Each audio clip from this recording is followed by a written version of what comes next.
Hey, what's up, everybody? Gonna do a classic rock reaction, man. This is a complimentary quad, and it's featuring the music of the Ian Gillan Band. Ian Gillan from Deep Purple fame. So, we're gonna start with Child in Time from their first album of the same name, followed by Clear Air Turbulence, and it's live, followed by Moneylender and Scarabus. So, man, before I pop this off, just want to give a shout out and a thanks to John Regan. John, thanks very much for the recommendation, man. John says, "Hi, Wayne. I thought I would send you some from the Ian Gillan Band. The group Ian was in before Gillan. As I said on my quad, the music they produced is very different from the Purple stuff and has been described as rock jazz fusion. In the same vein, I guess, as Steely Dan, rock jazz fusion. Although not considered as commercial as his Purple Gillan stuff, it still represents an interesting time in his career. The musicians in the band were top notch. The songs and their links are below. Hope you enjoy them. And best wishes from across the pond." Thank you, John. I appreciate it, man. So, hey, let's hit this up, starting with Child in Time. Oh, yeah, and also, what I'm going to do is Clear Air Turbulence and Moneylender is off of the same album. So what I'll do with that is I'll do a back-to-back, same time, and then I'll do an album review overall. Okay, so that's what we'll do. That's the method to my madness. All right, man. Let's hit this up. Ian Gillan's rendition of Child in Time. It's not as long as the Deep Purple version, but it'll still be interesting. Let's get it.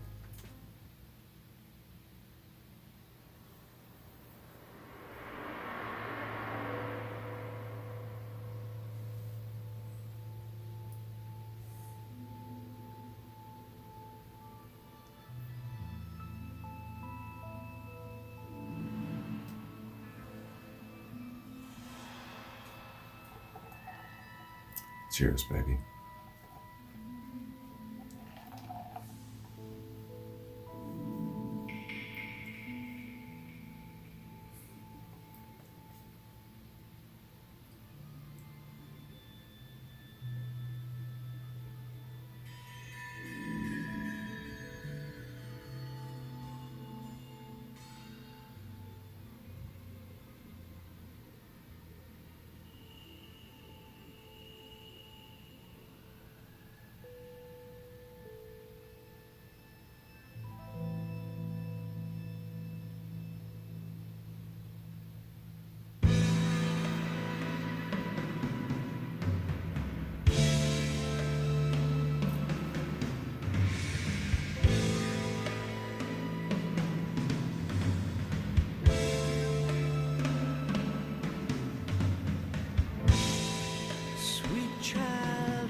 See the line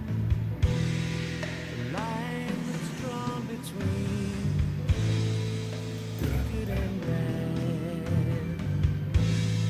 See the blind man, he's shooting at the world, the bullets flying,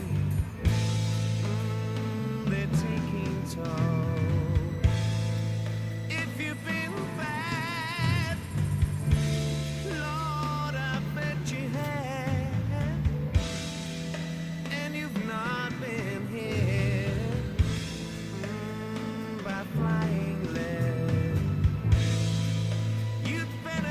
Your eyes, you better bow your head.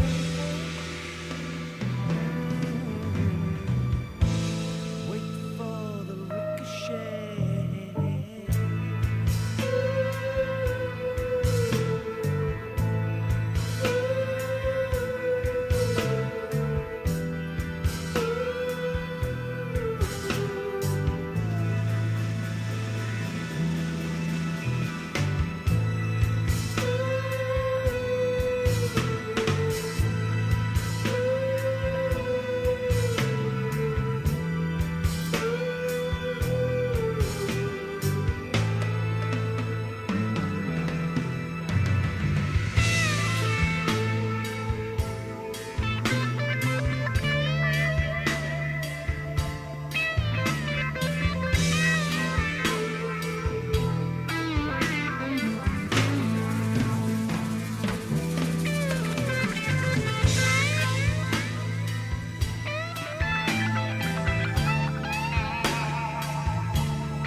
excellent musicians. If you've been bad, Lord, I bet you have, and you've not been hit by flying lead. You better close your eyes, bow your head.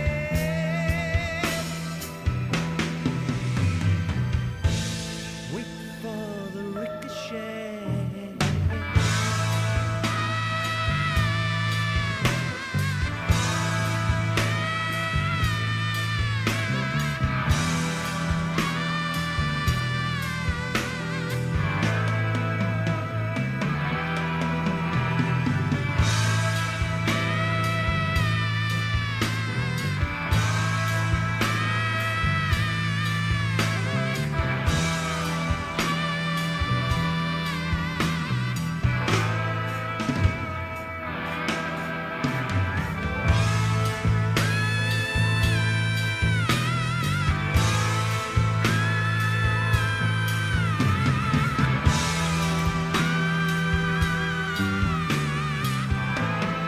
First time I heard him hitting these notes.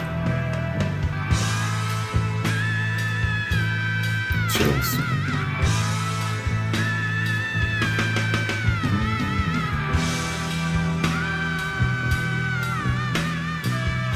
And with the anti-war theme, it sent so much of that angst into you.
Child in Time.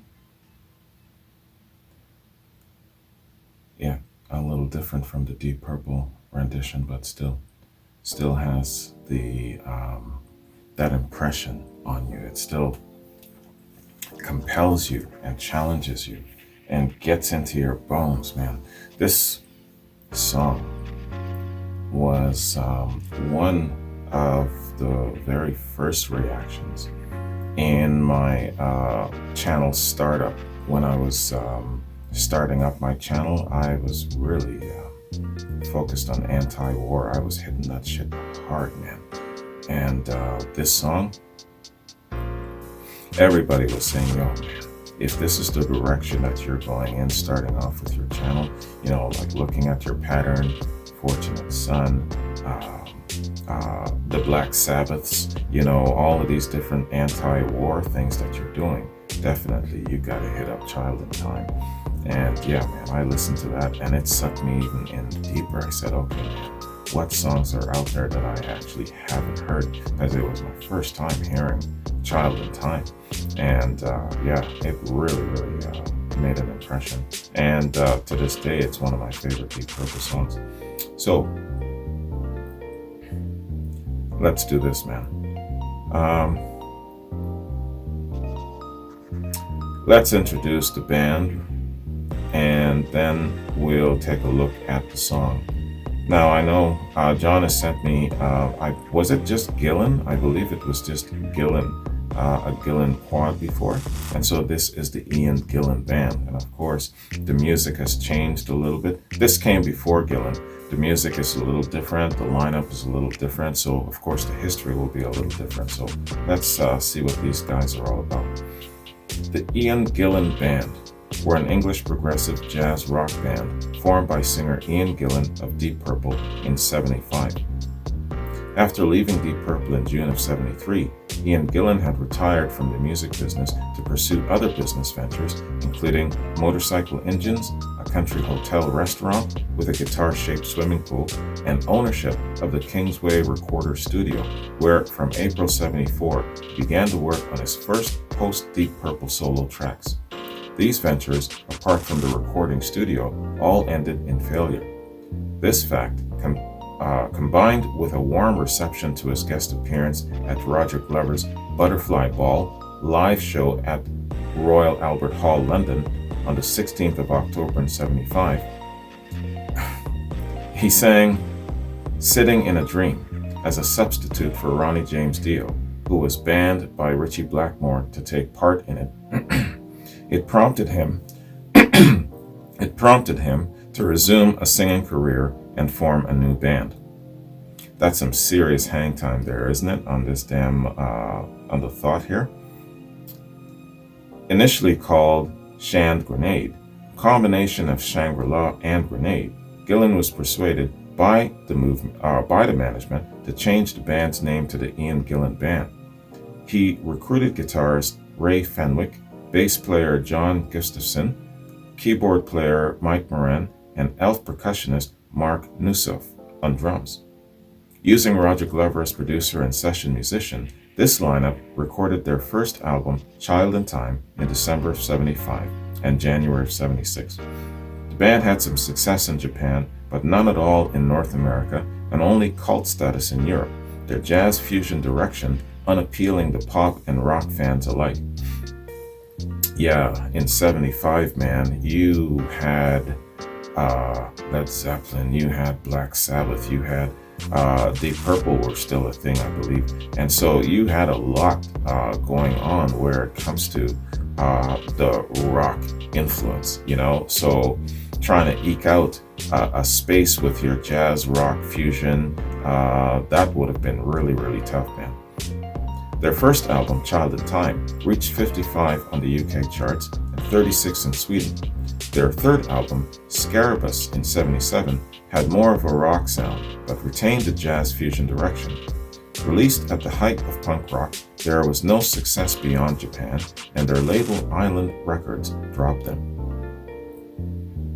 The following year, Gillan dissolved the band but retained Colin Towns and formed a new band called Simply Gillan. A live album was released after the breakup. John Gustafson said, Gillan decided he didn't like the band's direction and wanted to do more rock stuff. In reality, he should have put his foot down a lot earlier. I personally was expecting Deep Purple stuff, but he let us do whatever we wanted. Unquote.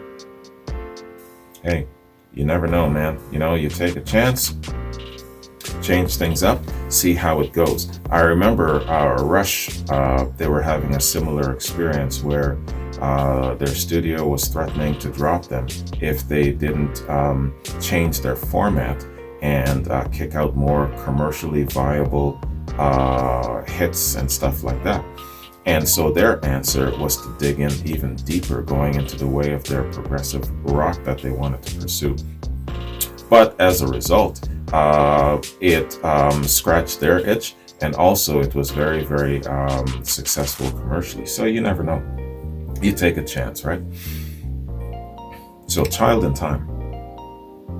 Oh yeah, and sorry, I didn't read John's note from the beginning before I played the song. John said in the note, "Child in Time for their first album of the same name. I think Ian, because of the Deep Purple success, was encouraged to include this very version on the album." Yeah, absolutely. So, Child in Time is a song by English rock band Deep Purple, loosely inspired by the Cold War. It's featured on the band's 1970 album Deep Purple in Rock and runs for over 10 minutes. History. Deep Purple's Ian Gillan has said that Child in Time is based on It's a Beautiful Day's psychedelic song Bombay Calling. I gotta check that out. I don't think I've ever heard that from It's a Beautiful Day. I've only done, I think it's a Beautiful Day and White Bird from these guys. Interesting history about It's a Beautiful Day. They lost the coin toss for Woodstock. They lost it to Santana. And look how Santana blew up after Woodstock. So, if It's a Beautiful Day had won that coin toss, they might have been just as notable and iconic rock icons today as Santana is. You never know, man. It's a Beautiful Day in return borrowed Purple's Ring That Neck, and turned it into Dawn and Dewey on their second album, Marrying Maiden, in 1970. Interesting. I've never heard that song either. The song started with organist John Lord playing Bombay Calling, which the band then rearranged and changed the structure. Gillan had never heard the original song and created lyrics about the Cold War to fit the music, later saying it reflected the mood of the moment. Yeah, so many of the artists back then being inspired by all the shit that was going on back in the day, man. The band then worked out instrumental lines to accompany this. With themes of war and inhumanity, the song is regarded as a heavy metal anthem and an example of art rock. A staple of the Deep Purple live concerts in 70 and 73, and later after their initial reunion tours of 1985 and 87 to 88, the song was not featured regularly at concerts after 1995. And yeah, man, I'm sure with Ian's age, there's no way he can hit those notes. It was re-added to the set list for the band's 2002 European tour, with its final appearance in Deep Purple's live set at Kharkiv Opera Theatre scene in March of that year.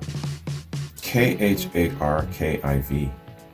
A live version later appeared on the 1972 live album Made in Japan. Other live versions can be found on the Scandinavian Nights Live in Stockholm live album. Okay, it's breaking down all of the different concert dates that it was performed. Let's skip through all of that. Gillan also featured a live jazz-influenced version of the song in his Ian Gillan Band projects of the late 70s. Pretty much what we just heard. Accolades. Child in Time was ranked number 1 on Radio Veronica's Super All Times list in 1989. The song ranked at number 16 in Guitarist's 1998 Reader's Poll of the top 100 guitar solos of all time. Yeah, man, that put Richie Blackmore on my radar. And then I didn't make the connection immediately when I saw him again in Rainbow with Ronnie James Dio. And when he did that solo in Stargazer, damn, man. And it didn't click into my brain until I was actually then kind of reading afterwards about the group and the band. And I realized, oh shit, this is the same guitarist from Deep Purple. English disc jockey John Peel's 1976 list of Festive 50 featured the song at number 25, placed second, third, or fourth place most years on the annual Dutch Top 2000 Songs of All Time. Alright, man, an iconic song, and there you go. Sometimes you only need one great song to define you, man. Alright, so let's hit up our next 2 tracks back to back, man. Off the same album, Clear Air Turbulence and Money Lender.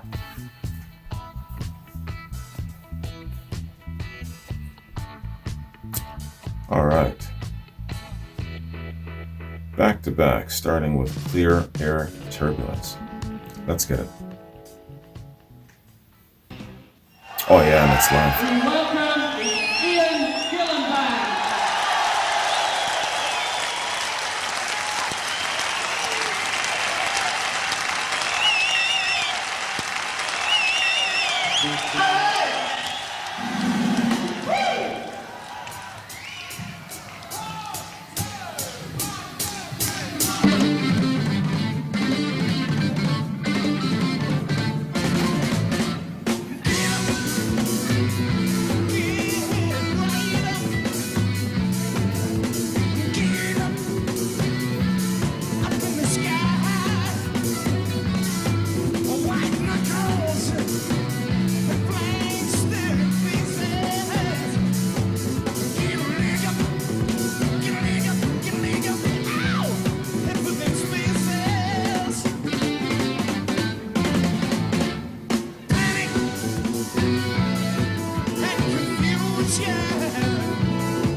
Electric voices creating more with illusion. White knuckles, blank staring faces. Get a leg up, get a leg up, get a leg up. Ow! Head for them spaces.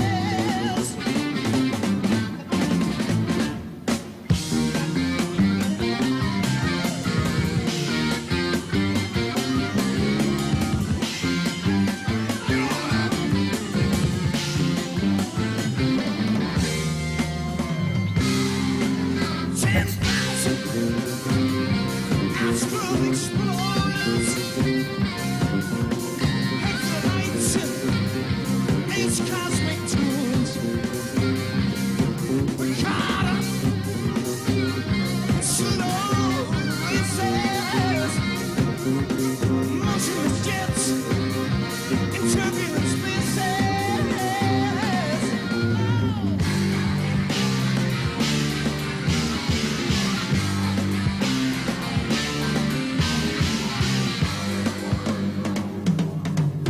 Smooth blue sky, feeling high. Turn back the page, peaceful as a bygone age. Chariot to the sun, safe as a gun. Get into the move, get into the move, get into the move, get into the move, get into the move, get into the move, get into the move, get into the move.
Jazz rock fusion sound.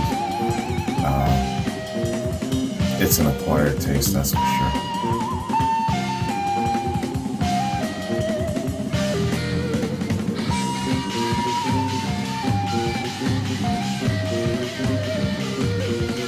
dig the hell out of it, but I can understand why a lot of people just can't get into it, especially around the time.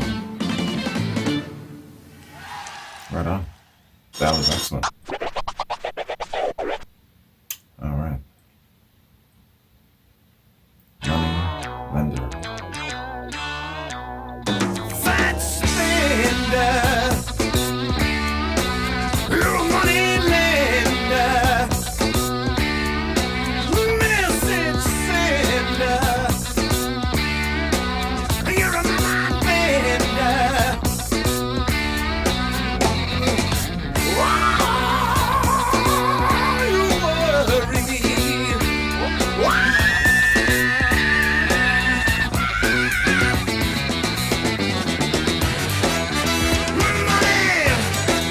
You got it, hot dog. I made my mind up to go to the kill. I'm gonna fight with you. I'm gonna climb your This could easily be hill. covered like Deep Purple, more in the rock, hard rock sense. You drag me down. It sounds like something Jethro Tull would totally attack as well. That master. You got it. Without the brass. Got them. What's that? Pound for pound. Feel the snake in the grass. 'Cause I'm told if they ain't rolled, they don't move fast. Pound by pound. Stole the money away. Push it home. Seem to stray. Oh, money lender. That's a cool What you funky got to riff. say? Hey, money lender, tried to take my life away.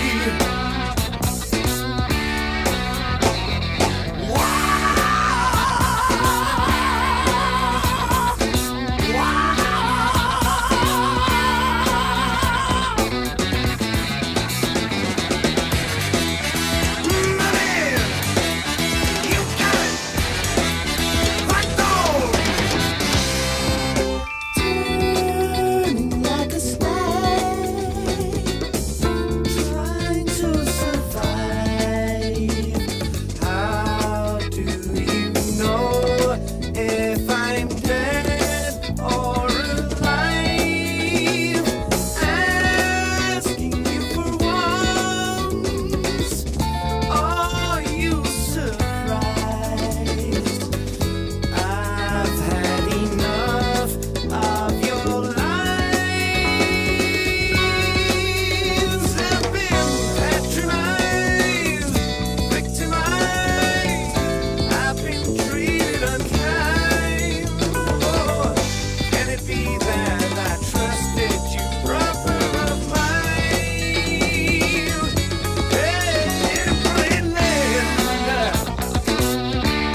Money Lender. Good track, man. Clear Air Turbulence as well. Really, really excellent. They got a good presence live. They look good. They sound good. They have the fusion thing going on. It's all good. As I was saying, man, I easily can see this, especially Moneylender, being a Deep Purple song without the jazz element, without the brass element in there. I can easily see that. I also visualize in my mind's eye that Jethro Tull would do a fantastic rendition of Moneylender. Absolutely. That's what I was seeing and hearing. Yeah, both excellent songs, man, I gotta say. So,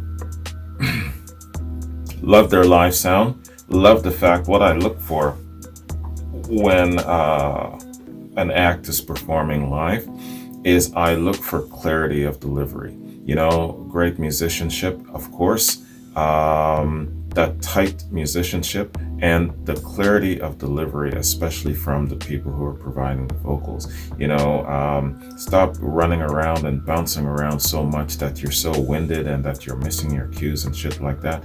It only appeals to me from some people that do that, like Mick Jagger. Mick Jagger, for some reason, I don't mind it with him, but with other people, no. Plant your ass in one place mainly and deliver your lyrics clearly and well. You know, that's my big pet peeve, checking out live acts, especially if they're just too animated, right? It kind of defeats it and takes me out of the performance. But no, he moved around, he was animated, he was engaging, but he was still solid on the mic, and I really dig that. You can do both, right? You got to find that balance. So let's check out these two songs in the album, man. Get a little background here. And yeah, there's no specific song info, just album info. Clear Air Turbulence and Moneylender appears on Clear Air Turbulence. It's the second studio album by British jazz rock band Ian Gillan Band, released in '77 with cover by Chris Foss. The album was initially worked on during the period of July '76 to September '76. A UK tour was promoted, though all of the dates were cancelled until April '77 in order that the new album could be re-recorded and remixed at Kingsway Recorders London. That doesn't sound good, that everything has to be re-recorded and remixed. The album was issued in '89 by Virgin Records on CD and in 2010 by Edsel Records. The rock-filed mixes.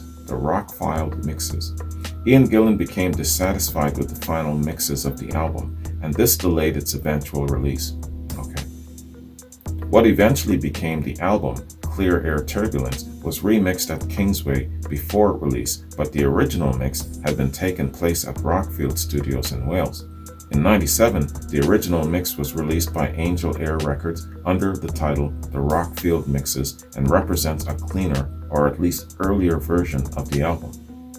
It also includes an extra track which didn't make it to the original release. Okay. It doesn't say specifically why, what his thoughts were in regards to him being dissatisfied with the original, but okay. So All Music here, Alex Henderson. He has a big ass review of this album. 2 paragraphs. So he says, when Ian Gillan was recording his solo albums in the late 70s and early 80s, Deep Purple's influence never went away. But Gillan did make an effort to try different things, and he was at his most experimental on Clear Air Turbulence. Enjoyable, if uneven, this album illustrates Gillan's willingness to take some chances. Nothing wrong with that. While the singer favors an aggressive hard rock groove on Moneylender, the jazz fusion influenced touches of Over the Hill, Good Hand Lisa, and the title song could lead you to believe that you'd been listening to Weather Report and Return to Forever. That can be interpreted as a good or a bad thing, I guess. Had Chick Corea formed an alliance with Deep Purple, perhaps it might sound something like Over the Hill. Yeah, and he's just going through the rundown of some of the songs on the album. Heavy metal and hard rock are in short supply on this album, which employs no less than 5 horn players and shows that Gillan didn't want to be headbanger 100% of the time. Didn't want to be a headbanger 100% of the time. Yeah, you know about that, man? What I'm seeing here, feeling here, is that Gillan, Ian Gillan Band, Gillan needed a big notable hit. Sometimes a band is really, really good, but they need to get on the map with a big notable hit. Let's take Santana, for example, you know, because he shifts between jazz, blues, and all kinds of different fusions of rock and roll. But he has that big notable hit, Black Magic Woman. Even if it wasn't his original, of course, that original came from the great Peter Green of Fleetwood Mac. But he has a big, big notable hit. And from there, it opens and it paves the way for other things, other dimensions of your sound to be embraced with an open mind anyway, right? So I think that a lot of acts, and Gillan here included, really needed a big commercial notable hit. You know what? Moneylender could have been that hit, because that riff, that funky groove riff, but as soon as he starts going off into the jazz feel, going off into the mixes with the brass, it takes you out of it. If you are a hard rock fan looking for a big notable hit from Ian Gillan, Moneylender could have been it. But I can imagine if you're sitting and listening to Moneylender for the first time, you're like, oh yeah. And then it goes into the jazz, and then it goes into the, hits you with the brass and stuff, then it'll take you out of it, and you're probably a little bit on the disappointed side. You know, especially Ian Gillan, people are expecting something very, very close to Deep Purple, right? Nothing wrong with him doing his own thing and doing it the way he wants to.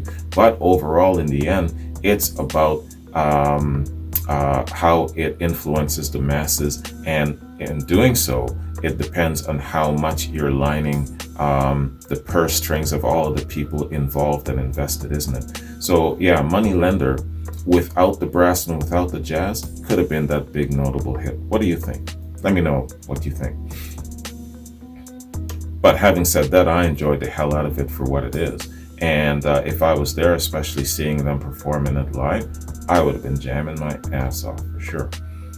So let's hit up our next track, our last track, Scarabus. All right.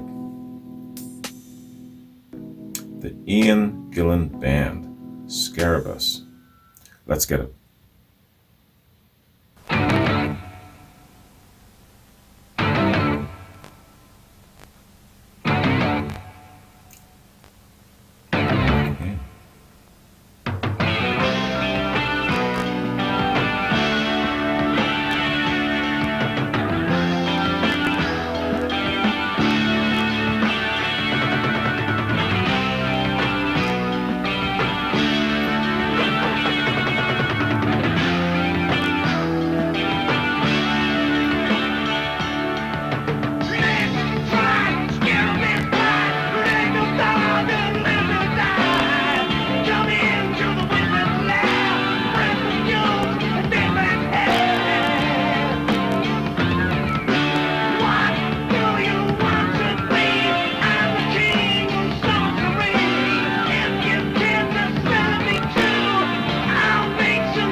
Okay,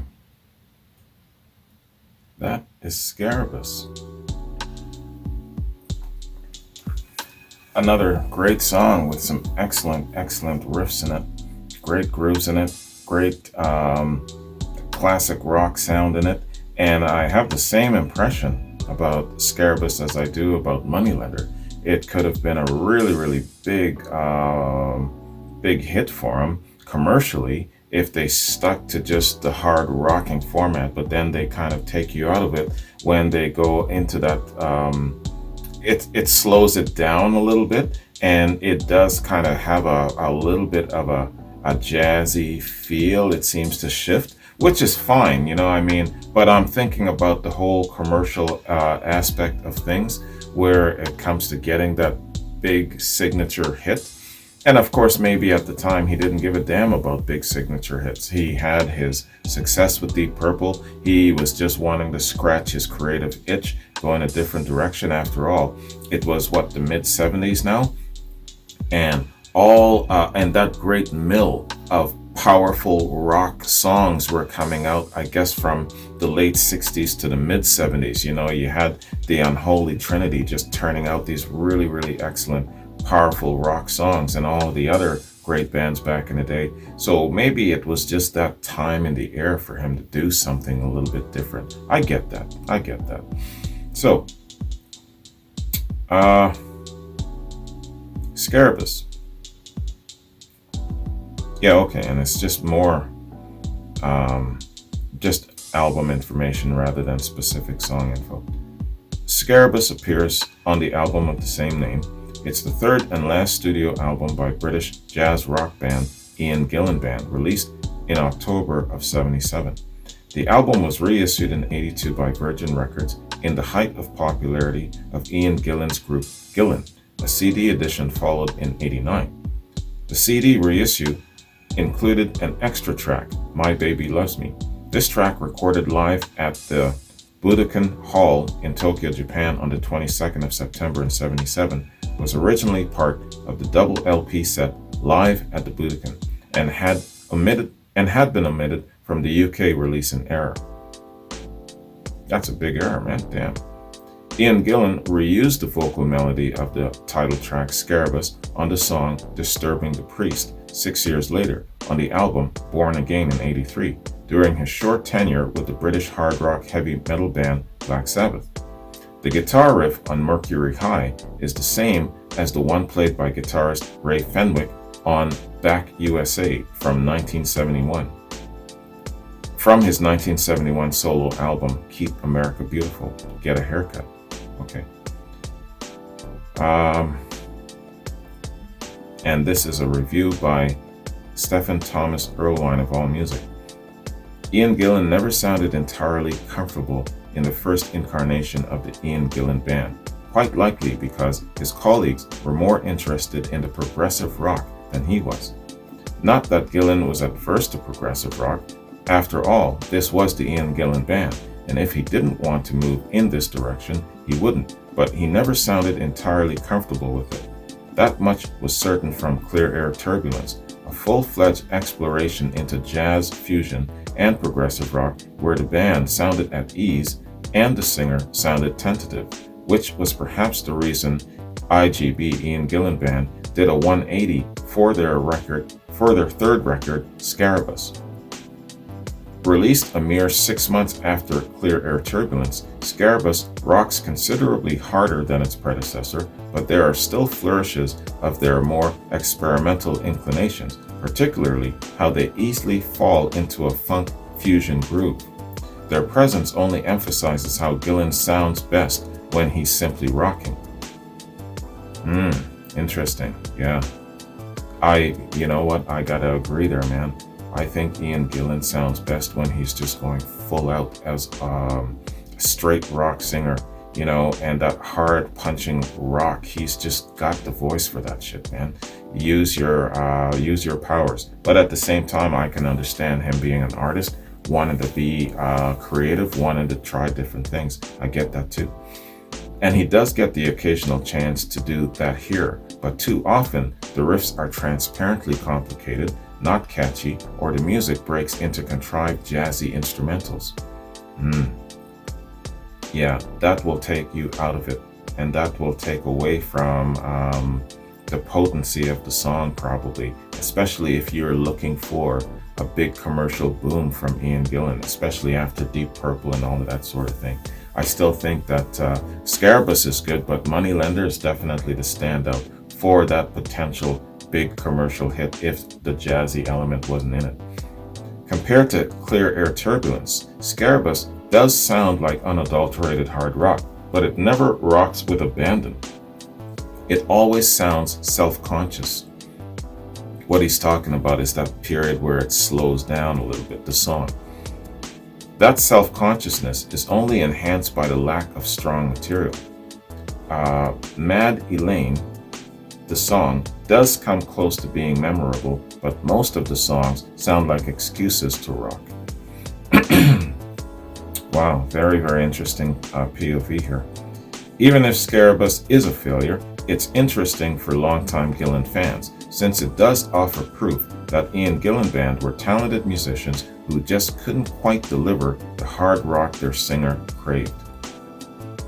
Interesting. Listening to Scarabus in retrospect, it's little wonder that he disbanded Ian Gillan Band after this album. It's probably a combination of things there. Didn't feel that they actually found their groove. Didn't feel that they actually established a connection to their fusion rock sound. Didn't feel that they had a strong enough following to that sound, to that connection. And yeah, all of those things. And he's in experimental mode, but time is your enemy because you've got other people to impress, namely your labels. And they're like, yo man, give us a big notable hit, something, because otherwise we're going to have to drop you, right? It's great that you want to be creative and that you want to go here and go in this direction, but in the end we need a couple of notable hits so that we can appeal to the masses and make some damn money. That's just how the shit works, man. So come on, Ian, give us something that we can use. I think that's probably what went on, you know what I mean? But it's a really, really hard thing for artists sometimes when you're caught in that vice and you gotta perform and produce. But like I said, these guys had a couple of hits in their repertoire, I believe, in the form of Moneylender and Scarabus. Just take the jazz stuff out of there and just rock it hard. And I think that you've got a couple of hits. What do you think? Let me know. All right, man. So that is our look at the Ian Gillan Band. Very, very interesting quad. John, thank you very much. I've always enjoyed Ian Gillan, the singer. He's got one of the best rock and roll voices. I put him up there with the likes of Robert Plant, man. And I'm telling you, he's got that ability to reach in and get you right here. So yeah, fantastic. And he's got the voice to be just a hard, powerful, outright rocker. And again, if he had went with that particular format, he would have probably been a lot more commercially successful. But at the same time too, like I said, the time, it was mid-70s, he might have wanted to do something completely different, and it wasn't about hits, it was just about what he wanted to do. But in the end, he did get dropped from the label, so sometimes you've got to kind of try and find that balance and please everybody. Oh well, all the same, overall, it's good stuff, and I liked all 4 songs, man. And I'm sure that his fans like it as well. Whether it was a commercial success or not, doesn't matter. So, I'm just checking my notes here before I bounce, man. The weekend is upon us already, damn. Voiceover, Tony, Amy, Susan, got a couple of new patrons. I've got reactions that I gotta get to for you, so that's coming up. And it's a mix of things, of course, but what I was looking at doing is getting back to a little bit of the unholy trinity explorations. You know, I did drop the ball a little bit, especially on Deep Purple. Had a resurgence of some Black Sabbath in the last little bit. And of course, I'm always ongoing with my Zeppelin stuff. I haven't done Zeppelin stuff in a while. And so I do got to do something Zeppelin because people are bugging the shit out of me. So I gotta do something with Led Zeppelin, and I will, you know.